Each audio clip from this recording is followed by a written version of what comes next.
Hello, everyone. Welcome, llama lovers. I am here today as a llama, and today I'm going to be playing with Ollama and with the llama models from Meta. So let's go ahead and talk about Ollama. So first of all, Ollama does have the cutest little icon that you ever did see. And this was my inspiration for this look. And I love to have a llama on my computer because then I get the cute little llama icon in my taskbar too. So that is what I'm going to be using today is Ollama in order to run language models locally. And they have a bunch of models, but my favorite of their models that run locally are the llama models from Meta. And the most recent one is actually Llama 3.2, but they have a bunch of other ones too. So we can go to the model catalog, and now let me make this big so that we can check it out, right? So if we look here and we can search by llama, we can see, it started off with Llama 2, 3, 3.1, and then 3.2, which came pretty recently. So how do we use this? All right, so I already have Ollama downloaded. And if you go here, I mean, look at my terminal here, right? Okay, so if I say Ollama list, it's going to show me all my current models. And I actually don't have that many on my machine because my machine literally has very, very little space left. I just tried to clean up more space so that hopefully I have enough space for today's demo, but I just don't have that much space for models. So usually every time I want to try a new model, I, delete the oldest model I have and bring in the new one. But let's see, how much space do I have these days? Go ahead and look at storage and see if I have enough for a few more models. All right, I've got a good 30 gigs left. So I'm living the life. Here. All right, so that means I could pull another model. So I want to grab the latest model, Llama 3.2. All right. And here we go, 3.2. And if anybody is actually watching this, do put in the chat whether you've worked with the llama models yet or just with Ollama generally and what your experience is like. Or if you just love llamas. So what you can see here is that I've told it Ollama run Llama 3.2 and it sees that I don't have Llama 3.2 yet. So it is pulling it down. It looks like it's only 2 gigabytes, which is great since I don't have that many gigs left on my machine. And, it does take a few minutes to download that. All right. And just setting it up. And Ollama, what's really cool about Ollama is that it just tries to make these models work performantly on any machine. So I've got a Mac M1. A Mac M1 does actually have a GPU, but the GPU isn't an NVIDIA like CUDA GPU. It's this Apple Metal GPU, and it uses this programming language called like the Metal programming language. But Ollama actually can work with that GPU. It knows how to work with it and how to run most efficiently on every kind of machine. So now I can go and say like, all right, what's a haiku about a human wanting to be a llama? Fuzzy ears desired, softly humming I wish to be, llama's gentle soul. All right, so this is Llama 3.2. Let's get a pun instead. Pun about llamas. Why did the llama refuse the invitation? Because it had a hair-raising experience. Okay. Their puns are just always so bad. Now, one thing I want to show you that's really cool, we're going to see, I want to prove to you that it is indeed using my GPU. So I'm going to go ahead and open another terminal over here and sudo ASCII-top. So I'm using this program called ASCII-top, which I found out about from a PyTorch attendee actually who told me about it. Stopped by our booth. And what you can see here is that it's like an activity monitor, but ASCII style. So we can see our CPU usage and our GPU usage. And GPU usage is actually currently at 30%. That's probably because my Ollama terminal's actually, the process is open. But now, let's go ahead and say, write 3 paragraphs extolling the ethical virtues of being a llama. Okay. All right. So I'm trying to get it to write a bunch so that we can see there. So you see that GPU spiked to 99%. So Ollama is using my GPU to the best of its ability, right? And then as soon as the tokens stop coming in, we see the GPU go back down to a reasonable amount, right? So that's just to show you can actually watch and see that indeed your GPU is getting used when you are running these models. Okay, so that's cool. So this is how you can interact with it locally, and it's nice to just have this level locally. Like, a lot of times I use it like for emojis. Like, I'm writing like a LinkedIn post, and I guess on LinkedIn you just have to have emojis. So like if I'm like, all right, I want like emojis about internationalization, right? I'll just open up my terminal and like get a bunch of ideas, and now I've got it. So that's cool that we can just have this local language model running. But what's more cool is when we can actually start using it programmatically, right? Then we can actually put it to work, put those llamas to work. We don't want llamas to get bored, and then they might do things like wear costumes. So how can we do that? There's a couple different ways to do it, but basically when you have a llama running, it has a server running, and that server has 2 endpoints. One is like the Ollama API endpoints, and you can interact with them using the Ollama SDK. The other is an OpenAI compatible endpoint that you can use the OpenAI SDK with. So that's what I like to do, because then I can write the same code that works with Ollama models and works with OpenAI models and now GitHub models. And I can just go in between all these different, model hosts and different models and just keep using the same code. And they don't support everything with that endpoint. If you go to the Llama docs, you can see, here we go. This is the docs about the OpenAI compatibility, and it on the bottom, they talk about what they do complete and what they don't, but it does support a lot of the OpenAI SDK. And now it even supports function calling, which is very cool. It doesn't yet support structured output. There's an open issue about it. You should start that issue so that we can get structured output in here too. But it does support, multimodal completions, embeddings, and tools with function calling. All right, so I have this repo, the Ollama Python playground, which shows how to use the OpenAI SDK with the local Ollama server. So let's start off in that one. So here, first we're going to specify our model name. Now we have the new Llama 2 model. So I'm gonna try the Llama list, Ollama list, and grab that model. We can get rid of our ASCII top now. Okay, so now I've got Llama 3.2. So I'm gonna go in here, and now that's my model name. Okay. And now when I make the OpenAI client, you can see that I'm actually pointing it at this local server. So this is the Ollama server. And when you do /v1, that means you want the OpenAI compatible endpoint. And then I pass in just a nonsense key because it's not going to be used. And that's good to go. And so now we're going to see if it's able to do a chat completion. All right, so this is just our normal way of doing chat completions. We're sending in our, system prompt and user prompt, and there, so we get a response. So that's working, and then we can start to do, the stuff we do right here. Like, I want you to act like Elmo from Sesame Street. I have 2 children, and we watch a lot of Elmo. Oh boy, volcanoes erupt when blah, blah, blah, blah, blah. Yeah, this totally sounds like Elmo. So even these llama models, they're small but mighty. They still know about Elmo. They're not going to know about as much as our, really, really powerful models, but they do know, quite a bit, and they still have billions of parameters, right? We can, do a few shots. So here's an example where we, are helpful homework assistant, and we want to be Socratic. So we don't, instead of giving the answer, we want to give a question.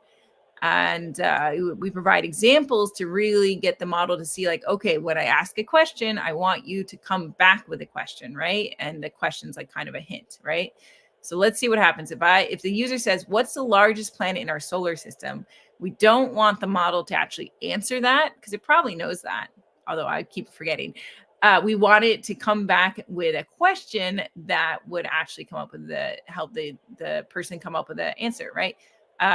Is it a gas giant? And do you remember which one of the outer planets it's typically classified as? Okay. So that wasn't actually the greatest response. If I used the larger model, I would get a better thing like that, better question than that. So, this sort of task might be a little too complex for a smaller model. But that's why it's nice to be able to switch between models so you can actually, compare, right? We could actually try a different model. Like here, we could swap in 535, which was like tuned for reasoning, and we could see what kind of response we get from the Phi model. Mm-hmm. And of course, all these models are probabilistic, so every time we run them, we might get a good response. We might get a bad response. Okay, so this one is, which celestial body known for its prominent red hue and larger size than all other planets or sun holds this title? Okay, so that was almost like a Jeopardy question, but this one was actually a little better in this case, right? And what you'll see is that like there's some things, I generally find that Llama 3.2 is the best local model, but maybe not for every task. Now, finally, we get to my favorite, which is retrieval augmented generation, which is where we get a user question, we get some answer from a knowledge base that can help answer that question, and then we pass that question and the search results to the LLM and ask it to answer. So here we have this example that's the most naive RAG possible, where we're just getting data from a CSV, and it's like a bunch of stuff about cars, and I'm asking how fast is a Prius. So we search that CSV for anything to do with a Prius, and we get back the results. We make a little markdown table with the results, and then we send it to the LLM, right? So this is what we get back from the CSV. We found all these results, blah, blah, blah. We send that to the LLM with the question, and then we get this response. So the acceleration of Prius varies depending on the generation model. Here's some speeds. Okay, so it didn't directly answer our question, but it did actually cite speeds from the sources. So it worked pretty well for RAG. And that's actually what I like to use the Llama models for local RAG. So now let's talk about local RAG. And I do actually have a blog post about this, is how to make an Ollama compatible RAG app, because this has been something I've been trying to do for like the past year. And every time a new model would come out that, I could run locally, I would try it for RAG. And every time I was disappointed with the quality, like with the accuracy and the ability to make citations and all that stuff. But then when Llama 3.1 came out, that's when I finally was seeing a model that I could really actually use for local RAG. So I got really excited, and now I've got my RAG working entirely with local models. So the repo I'm using here is this one. So it's actually designed for deployment on Azure, but I've made it fully Ollama compatible as well. So I am running it locally here.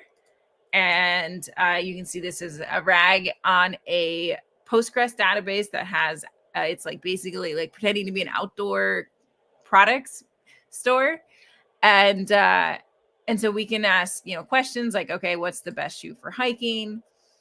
And it's going to query the database, get results, send those results to the LM, in this case, a Llama model, and then get the responses back.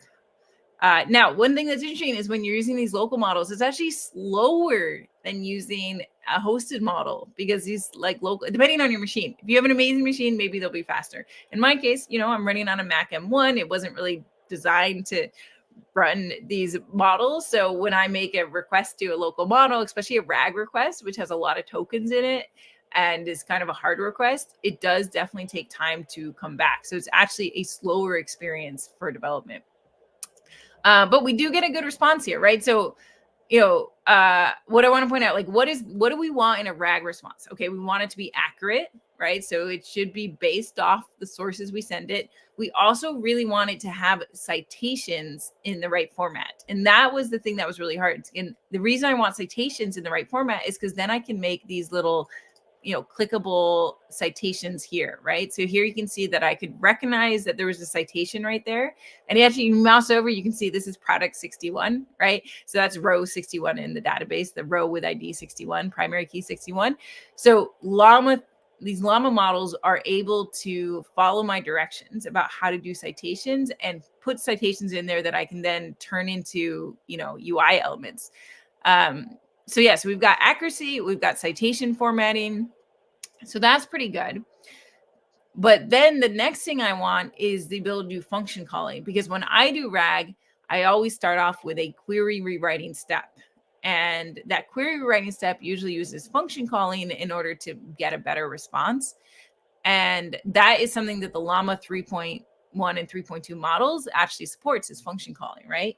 So here, now I'll show you the full thought process, like how this code worked, right? So the first thing we did is we took this query, best shoe for hiking, and we send it to the model and said, hey, will you turn this into a good query, right? And we gave it some examples.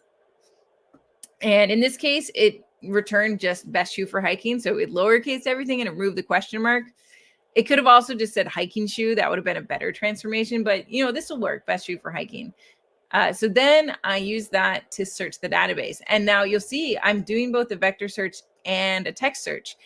And how am I doing a vector search with Ollama? Well, Ollama also has embedding models. So if you go to the models, you can find that there's an embedding model in here, nomic embed text. So I have used this model. And so basically in my database, I'm storing both the OpenAI embedding column and I'm storing the nomic embedding column. So if we look at now going to this one, and we look at the models.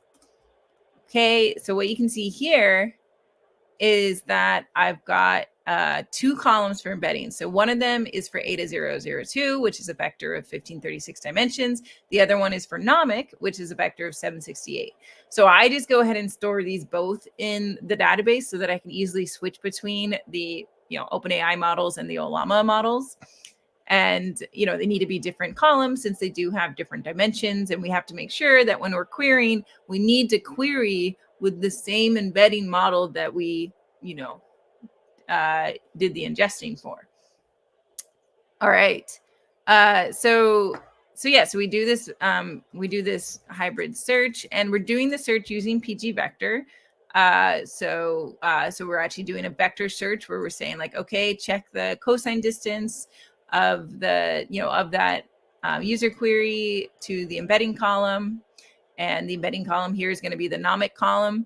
And then we do a full text search as well using the Postgres full text search that's built in. Then we merge those results together. This is an algorithm known as reciprocal rank fusion, and then we get back the results.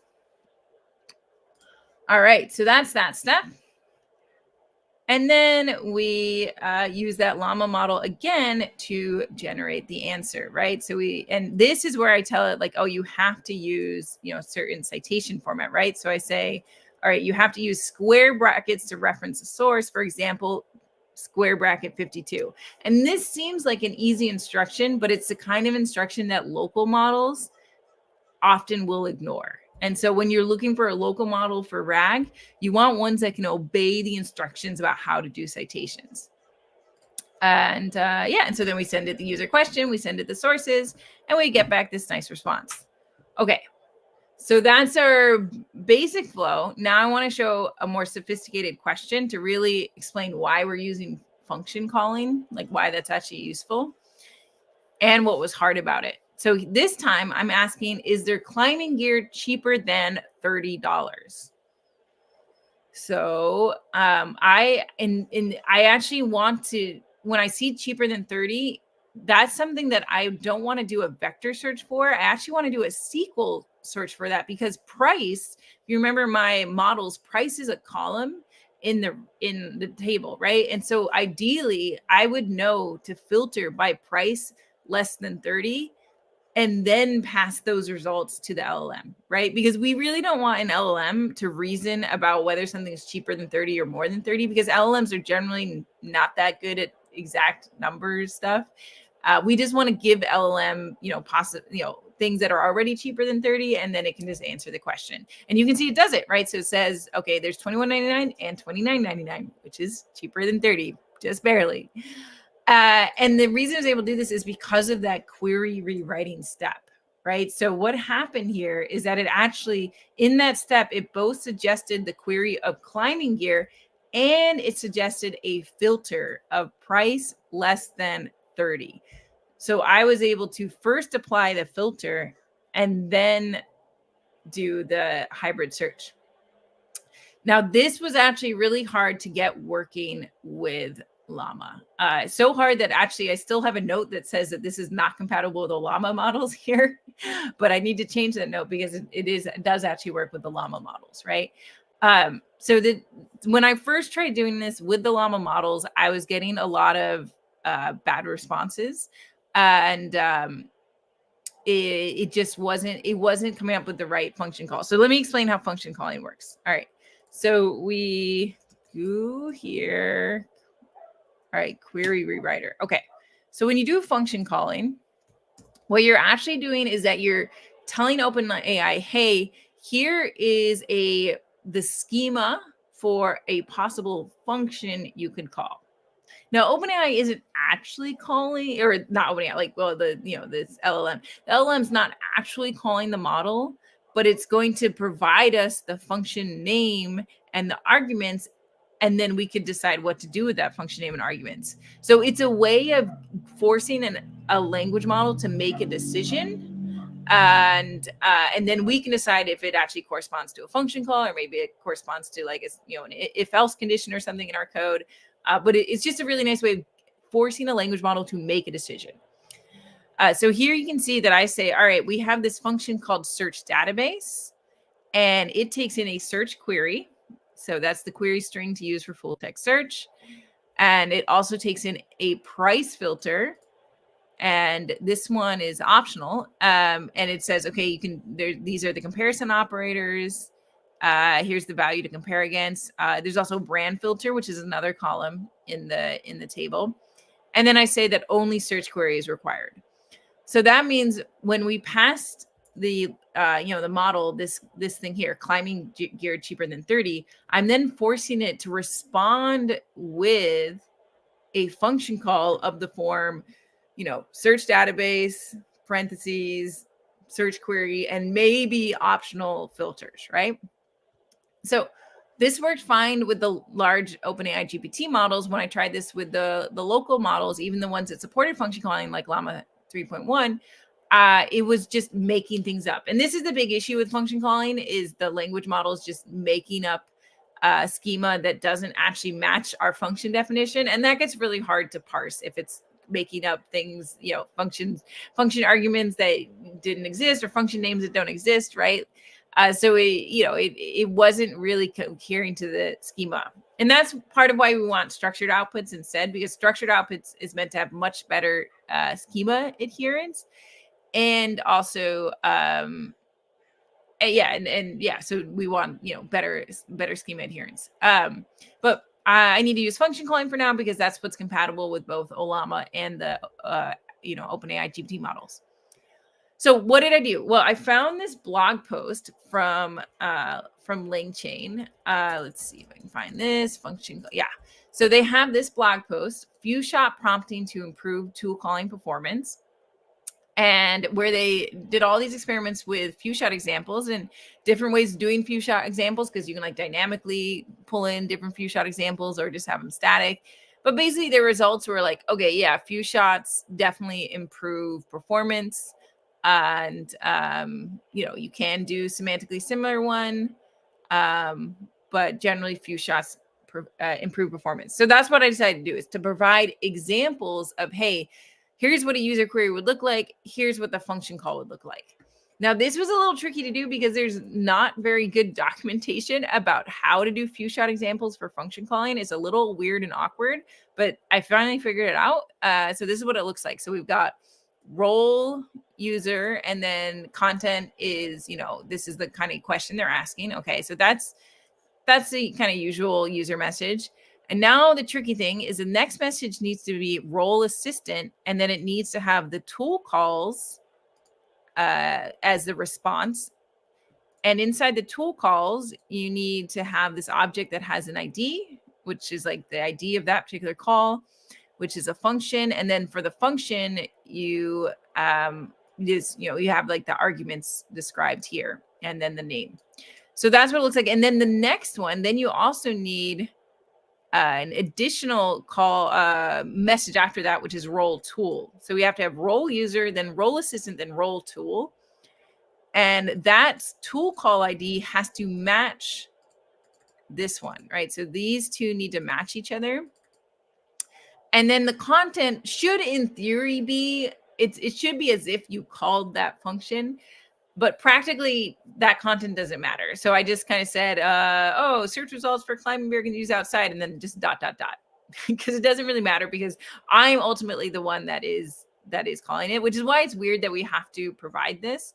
But that's what we have to do, right? So for each example that we want to do, we have to have user, assistant, tool. So then I did another one for the filters, right? So user, are there any shoes less than 50?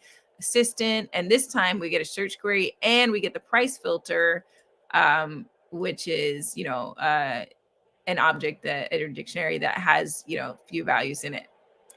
And then we have the search results ... So that's what the few shots look like. And once I added those few shots, then things really, really started working. It's probably still not perfect. I'm sure there's situations where it still might make up something, but it got way, way better after adding those few shots there. So that's my big recommendation, is that if you are, doing function calling with these local models with Ollama, definitely look into doing few shot examples, because you can get much, much better responses. Okay. Oh, and I realized this whole time we've been doing Llama 3.1, I did promise Llama 3.2, so we could go ahead and switch that out now in my configuration here, just to see. Hopefully that's still working. It should still work, but I'll go ahead and quit my debugger and then restart it. And we'll see what it's like with Llama 3.2. Okay, it's just opening everything up. All right, so that's the back end, and then we didn't change the front end, so I can just do it here. All right, so let's try the hardest question, the one that requires the price filter. Dun, dun, dun. Going off to Llama 3.2. Interesting. This is kind of a different response. I can tell you that it's this is priced at $21.99, which is indeed cheaper than $30. Well, thank you. And then it says, I couldn't find any information on climbing gear product priced under $30 from the given sources. It's actually giving me kind of a worse response this time for whatever reason, right? Because this time it says it's just under 30, but not cheaper. I would say it's cheaper than 30.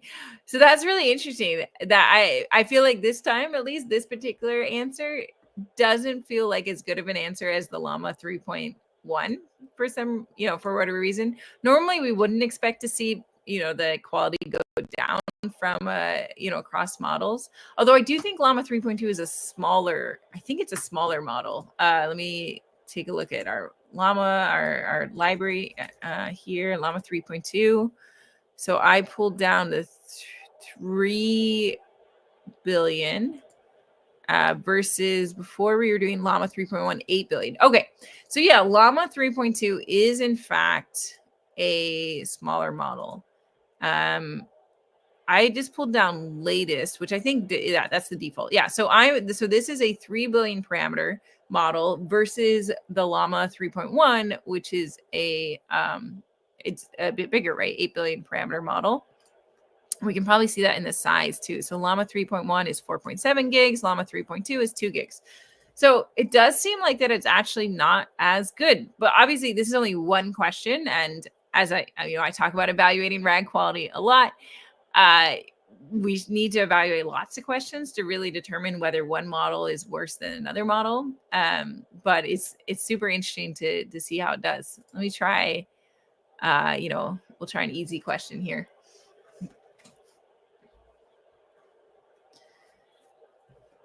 And just see if it's generally gotten a bit different about RAG answers. So and that got an error. What's the error? Fun times. Okay, string indices. It's hallucinated. So this is an error. What I'm saying, the issue with function calling is that if it gives you back something that doesn't meet the structure, then we can get an error, especially like because here I didn't have enough guards for the possible ways that the query could be wrong. So like ideally I would actually like do a little validation that it completely matches the schema before going down the path of assuming it, right? So in this case, it looks like it must have hallucinated a different kind of structure here, and so this is erroring, right? So you do have to, like, if you are using function calling, because function calling, it does not guarantee the schema, you do have to like validate that it matches the query, or you just have to have a lot of try except or if like checks and guards to make sure that, okay, does this exist before you keep going? And I have a lot of them, but I didn't do an exact check here to make sure that price filter is the right kind of object, that that it's a dictionary, right? So I should put like a if not is instanced price filter dict, then I could just fail more gracefully, right? So that's something to keep in mind with function calling.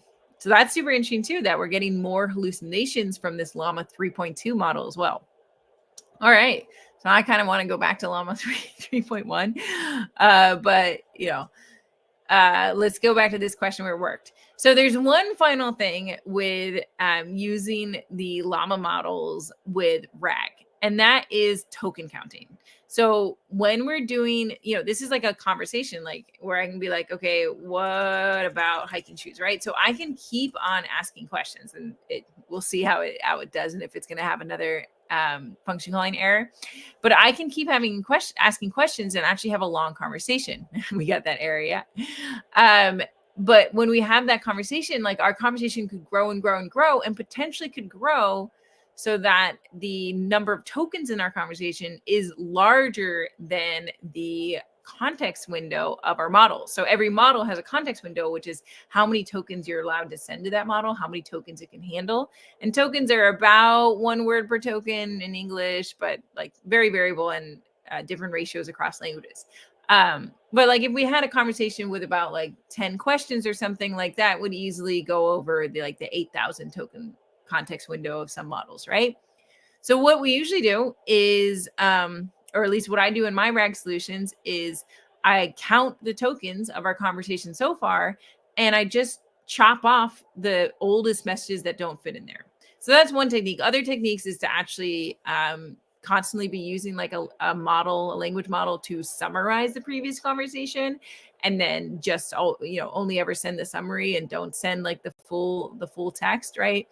But I generally use the approach of just chopping off the oldest messages and hoping that I didn't lose anything too important. Because usually you can fit, like for an 8K model, you can fit like 10 decently sized questions and answers in it, which is a fair amount of context, right? Now, when I'm doing that with using the OpenAI GPT models, and I want to do token counting, I use the tick token package, and I actually have this this package here that where I implement all this token counting, and I have this little message build messages function that can do the truncation for me, right? So I give it everything, I tell it the token limit, and then it'll use tick token to count everything and then truncate any of the oldest messages, right? The problem is that every model has its own tokenizer, and the Llama tokenizer is not the same as tick token. The Llama has its own tokenizer, and they can have different token counts, right? So what do? So one approach would be to do the clever thing is to actually bring in the Llama tokenizer and use that. That would be a lot of work, and I'm only using Ollama for kind of local experimentation. So what I do is that I just pretend that it's the same tokenizer. So I'm just cheating right now, right? So I use this parameter here, fallback to default, which says like, okay, if you don't know, if you've never seen this model, just use the the default tick token. And then I just output a bunch of warnings in the terminal that says, Llama 3.2 not found, defaulting to, minimum token limit, and CL 100K encoding, which is the like GPT 4.0, GPT 3.5 encoding. So I'm just cheating right now. The better approach, like if you were actually going to like be, shipping and some, a RAG with the Ollama and the Llama models, is that you would need to actually use the tokenizer. And I've seen code for using like the Hugging Face models for doing that, to grab the tokenizer from Hugging Face and then counting it that way. I just haven't gone through the effort yet to use them. And that's basically how it's done, right? So if you want to read more, I have this blog post here about making an Ollama compatible RAG where I talk about citation format, vector embeddings, function calling, and token counting. And yeah, it's always really interesting to get to try out these models and see the ways that they can be better and see the ways they can be worse. I do generally find the Llama models really good. And I also do love Ollama, which is why I was inspired to be a Llama this year. And I hope you all get to try out too. So happy Halloween, everyone. Bye.